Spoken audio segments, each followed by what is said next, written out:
This is a sticker. Oh, no, it's not. Just kidding, just kidding, just kidding. But on a more serious note, I'll tell you what, the number of masks I see outside, crime must have just spiraled out of control.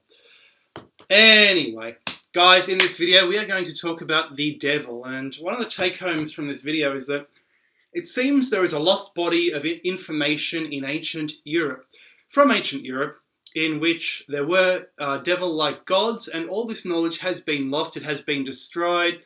These were books which were copied and came down into medieval manuscripts.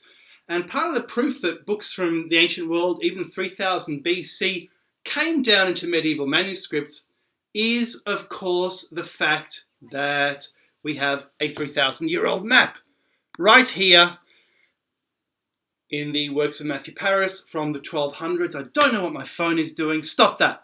Right.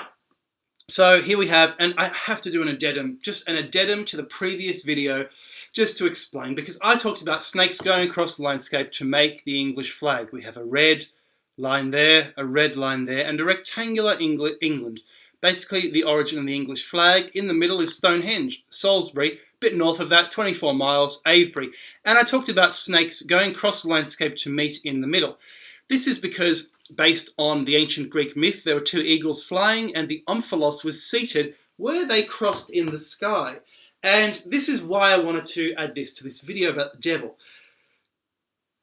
You're going to say, Charles, why are the birds in the Greek myth and the snakes in the British archaeology? And the reason for that is very simple indeed.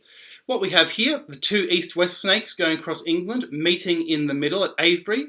And of course the two north-south snakes, as we saw, their two jaws meeting near Stonehenge. Stonehenge also being a set of jaws. Of course, they don't know these are two jaws. They think this is a complete circle. No, it doesn't work that way.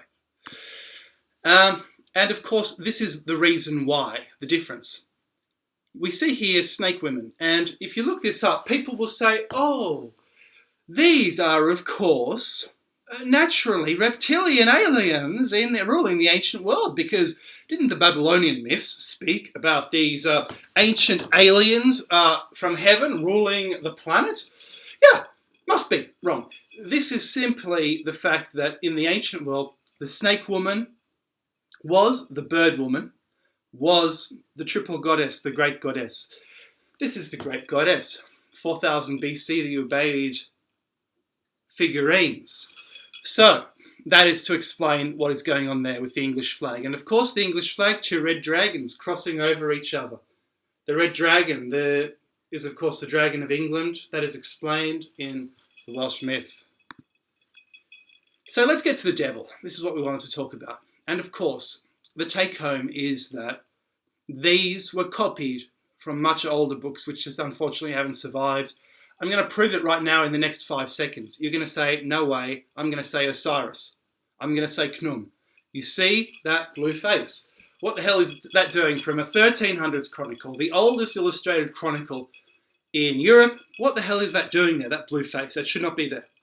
This is the resurrection deity, the green man, the blue man. He's Khnum, he's Osiris. They both have a blue face. They're both resurrection idols from Egypt. What is it doing in Europe? That is the big question. It shouldn't be in Europe, but it is.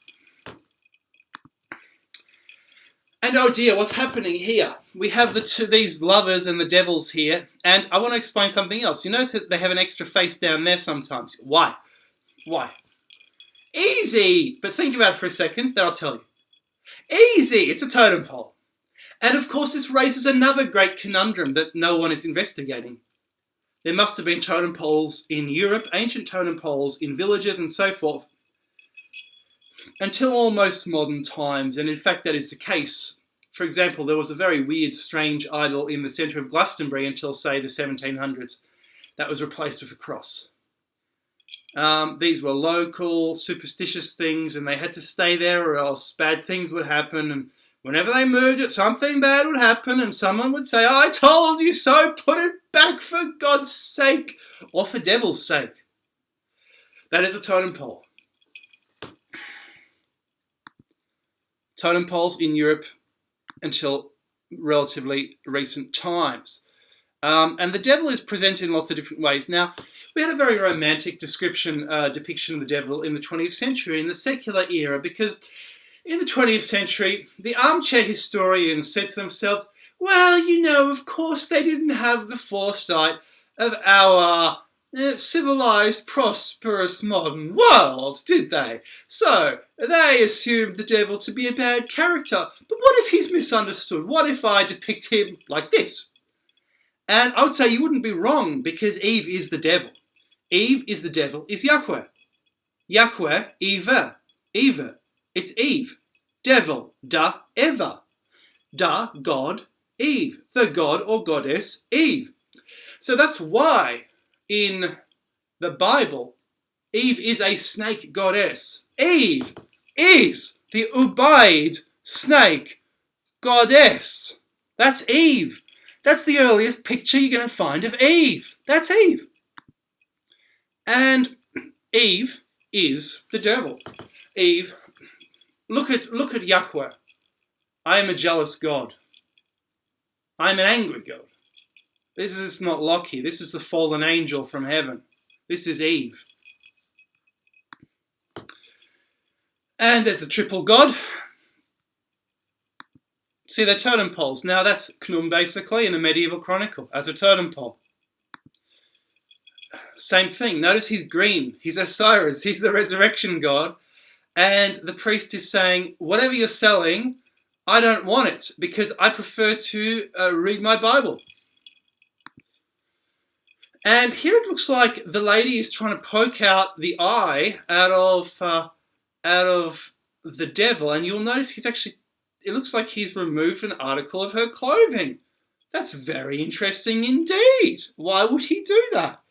I can't imagine why. Who knows? And of course there are many depictions, strange depictions of the devil. I mean, here we say it says El Diablo or something or whatever. I don't know.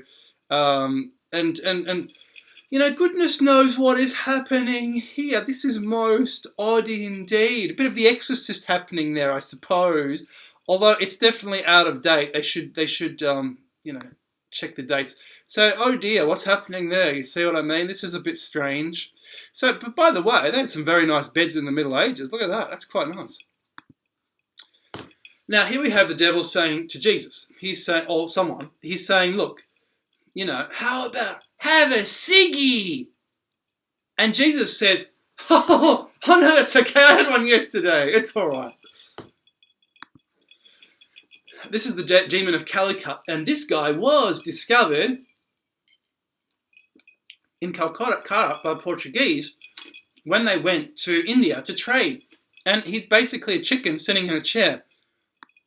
So he's a bit of a Tyrannosaurus Rex, basically, the king of the dinosaurs, sitting in a chair, and that's the devil of Calcutta. So is this the ancestor? Is this the reason? And if this is the reason, why does it look so similar to this in European iconography when there is no geographical relation with Egypt? Europeans trapped in a monastery would not have been consulting ancient Egyptian textbooks and so forth and looking at their archaeology. Why the similarity? It can only be that there is a massive lost body of oral as well as written and literary and illustrative evidence which hasn't survived into the modern world. And of course, Pazuzu from I believe a replica or the original was used in the Exorcist movie. That's why it looks familiar. He's got a mohawk, and this is Assyrian. And Assyria is, of course, one of the original homelands of the Jews of the Bible, because these people came out of Assyria under Abraham and conquered northern Egypt, and then they were pushed out again several hundred years later. Just fascinating indeed. Perhaps they actually wanted to stay, and that's why, it's all about let my people go. It's almost as if we didn't want to be there anyway, so let's change it to let my people go from let us stay. Because why wouldn't you want to stay in Egypt? Does that make any sense to you? You conquer it and then you want to go? Anyway. And there's, of course, Knum. So I hope, I want to raise people's appreciation and awareness of a lost European tradition responsible for the devil iconography of the Middle Ages, because there's just no other way they could have been so similar to pictures of Osiris, pictures of Khnum. That's what I'm trying to tell you guys. Guys, it is awful out there. That's why I'm here in my study, just chilling the hell out, okay? So, let you know that. Right, thank you. See you soon. Thank you to my patrons. I love you guys. I hope you appreciate all the brand new information I'm bringing to light only on this channel. The other channels are just going to show you what you already know. They're just going to show you what you can already find in the Britannica, in any book. Watch this channel instead. Thank you.